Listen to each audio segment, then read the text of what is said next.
नया नंबर हो, कौन सा रहा फोन कर दी। हेलो, क्या बोलता? तू क्या बोलता रहो?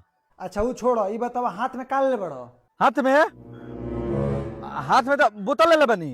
ठीक है तो अपना गोनिया में डाल लो।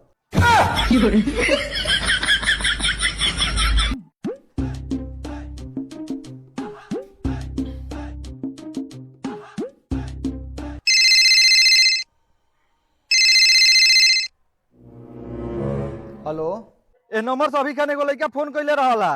का कहत रहला? कहता कि हाथ में का ले बड़ो, तो हम कहनी कि बोतल ले बनी। सरवा का कहता कि बोतल अपना गणिया में डाल लो। कितना देर पहले जी?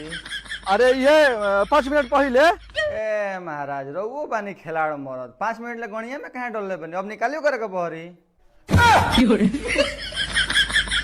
वाला ना जाने कौना खानदान के हवा से कुल के कुल बनले बरस।